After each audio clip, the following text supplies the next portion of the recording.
Hello అండి, భారతి వచ్చేసేసి నాకు చాలా క్లోజ్ ఫ్రెండ్ అండి. తను ఎలా చికెన్ ప్రిపేర్ చేస్తుంది ఏంటి అనేది నేను ఊరికే క్యాజువల్గా వాళ్ళ ఇంటికి వచ్చానమాట. సర్లే చికెన్ చేద్దాము అనింది. పదండి తను ఏమేమి వేస్తుంది, ఎలా వేస్తుంది అనేది చూద్దాం. యాక్చువల్గా అయితే తను అన్నీ ఇంట్లోనే నూరి పెట్టుకుంటుంది అనమాట. ఎలా చేస్తుంది అనేది చూద్దాం పదండి. చూసారండి భారతి మనకి ఎంత చక్కగా ప్రిపేర్ చేసిందో. అసలు నిజమైతే నా కోసమే చేసిందండి ఈరోజు చికెన్. నాతో పాటు మీరు కూడా చూస్తారు అని నేను మీకు ఈ వీడియోని షేర్ చేస్తున్నాను.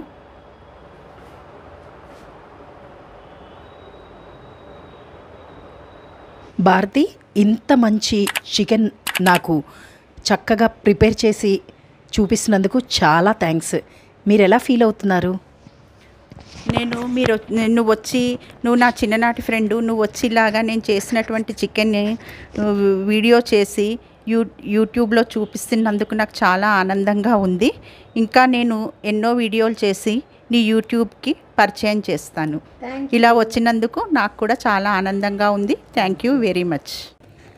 కొన్ని చిట్కాలతో రెస్టారెంట్లో వడ్డించే అసలైన తెలంగాణ చికెన్ ఫ్రై లాగానే ఈ సింపుల్ రెసిపీని తయారు చేసి ఆనందించవచ్చు.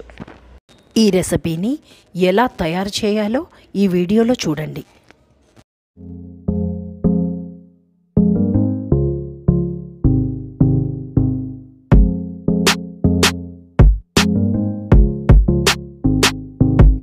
ఈ వీడియోని ఫస్ట్ టైం చూస్తున్నట్లయితే మా ఛానల్ని లైక్ చేయండి, షేర్ చేయండి అండ్ సబ్స్క్రైబ్ చేయండి. పక్కనే ఉన్న బెల్ ఐకాన్ని ప్రెస్ చేయండి. మనము 1 కేజీ చికెన్ తీసుకున్నాము. దీనిలో కాస్త ఉప్పేసి 4 సార్లు శుభ్రంగా కడిగాను. ఇలా కడుక్కోవాలి. ఎందుకంటే కాస్త ఉప్పేసుకుంటే ఈ ఎండాకాలం కాబట్టి కాస్త ఏదైనాను. దానికి ముందుగా నేను ఒక 4 ఉల్లిపాయలు కట్ చేసుకున్నాను. అలాగే పచ్చిమిర్చి కూడా కట్ చేసుకున్నాను. అంటే మీరు ఫ్రై చేయాలి అనుకుంటున్నారు? ఫ్రై చేయాలి కాదు, ఫ్రైలా చేయాలనేసి. అంటే మనకి ఏమేం కావాలి ఫ్రై చేసుకోవాలి అని అంటే, బాగా రావాలి అంటే? ఫ్రై చేయాలి అంటే ఫస్ట్ మనం ఉల్లిపాయలు, పచ్చిమిర్చి, కొత్తిమీర కట్ చేసుకోవాలి. ముందు ఇవన్నీ కట్ చేసుకొని పెట్టుకోవాలి. స్టవ్ వెలిగించుకొని దాని మీద ఇలా వెడల్పాటి ప్యాన్ పెట్టుకోవాలి. ఓకే. వెడల్పాటి ప్యాన్ పెట్టుకున్న తర్వాత ఇది బాగా వేడి అవ్వాలి. అంటే వేడి చేసుకోవాలి. బాగా వేడి తర్వాత ఇందులో ఏమేమి వేసేయాలి? వేడయ్యాక నూనె వేసుకోవాలి. ఇలా ప్యాన్లో మనకి కేజీకి సరిపడా నూనె వేసుకొని తర్వాత నూనె వేడెక్కిన తర్వాత ఇందులో మనం ముందుగా కట్ చేసుకున్నటువంటి, అంటే నూనె బాగా వేడెక్కాలి. నూనె బాగా వేడెక్కిన తర్వాత ముందుగా మనం కట్ చేసుకున్నటువంటి ఉల్లిపాయ ముక్కలు, పచ్చిమిర్చి ముక్కలు వేసుకోవాలి. అన్నీ ఇలా వేసుకోవాలి. ఓకే. చూసారండి, అంటే తను అన్ని తరిగి పెట్టేసింది కాబట్టి వేసేసింది అనమాట. అట్లాగా ఉల్లిపాయలు తక్కువగానే వేసుకోవాలి. ఎక్కువగా వేసుకుంటే తీపి అనేది మనకి తీపి అనేది ఉంటుంది. ఇది ఎంతసేపు అండి ఇట్లా? ఇది గోల్డెన్ బ్రౌనిష్ కలర్ వచ్చే వరకు వేసుకోవాలి. ఇందులో కాస్త ఉప్పు ఫ్రైకి కాబట్టి మనం తక్కువే వేసుకోవాలి. ఎక్కువైతే కష్టం, మళ్ళీ తక్కువైతే వేసుకోవచ్చు. కాస్త ఉప్పు. ఖాళీ టైంలో నేనండి ఎక్కువైతే నాకు టీవీ మీద వాటి మీద ఇంట్రెస్ట్ ఉండదు. యూట్యూబ్ చూస్తూ ఉంటానండి. యూట్యూబ్ చూస్తాను. ఇంకా గుడికి వెళ్తాను. ఇలాంటి మంచి మంచి వంటలు కూడా చేస్తాను. దేవుడివి బుక్స్ అవి చదువుకుంటూ ఉంటాను. శ్రీరామ రాసుకుంటాను. ఇలాగా అప్పుడప్పుడు. ఇది మనకి బ్రౌనిష్ రావాలండి, గోల్డెన్ బ్రౌనిష్ వచ్చే వరకు.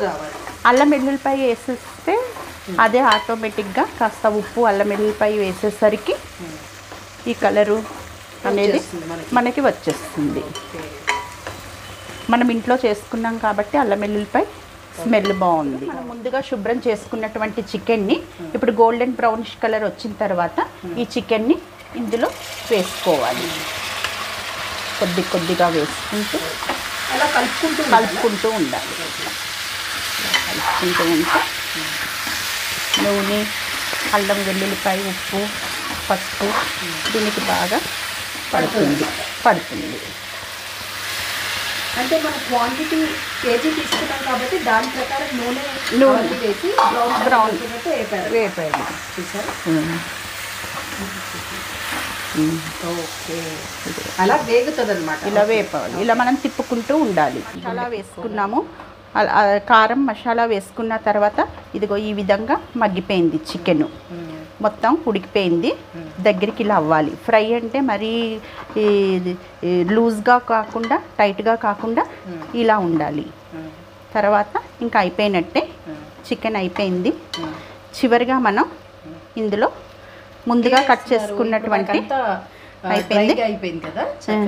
ఇప్పుడు మనము ముందుగా కట్ చేసుకున్నటువంటి కొత్తిమీర చివర్లో ఇలా చల్లుకుని బాగుంటుందండి. ఏదేసినా లాస్ట్కి కొత్తిమీర వేస్తేనే దాని రుచి వేరుగా ఉంటుంది. అంతే అంటారా? అవునండి. కొత్తిమీర వేసేసుకొని మనము కాస్త ఇప్పుడు మగ్గిపోయింది కాబట్టి స్టవ్ ఆఫ్ చేసేసుకోవాలి. అంతే. ఒక 5 మినిట్స్ అలా సిమ్లో అలా ఉంచేస్తే అదే అంటే ఇట్లా కొత్తిమీర వేసుకున్న తర్వాత సిమ్లోనే ఉండాలి. మనం హైలో పెట్టుకోకూడదు. హైలో పెట్టుకుంటే మనకి మొత్తం ఇంకా మాడిపోతుంది. చూసారండి మనకి ఎంత చక్కగా కొత్తిమీర వేశారో భారతి గారు. ఇదిగోండి కిలో చికెన్ ఫ్రై చేశాను. చివరిగా కొత్తిమీర వేసుకొని దీన్ని బౌల్లోకి ట్రాన్స్ఫరేట్ చేశాను. ఇదండి నేను చేసిన చికెన్ ఫ్రై. ఇంకా ఏవైనా మీకు కావలసిన వీడియోస్ సజెస్ట్ చేస్తే వీడియో చేయడానికి ప్రయత్నిస్తాం. కామెంట్ బాక్స్లో కామెంట్ చేయండి. ఈ వీడియోని ఇక్కడితో ముగిస్తున్నాను. ఈ వీడియో మీకు నచ్చిందనుకుంటున్నాను. మరొక కొత్త వీడియోతో మళ్ళీ కలుద్దాం.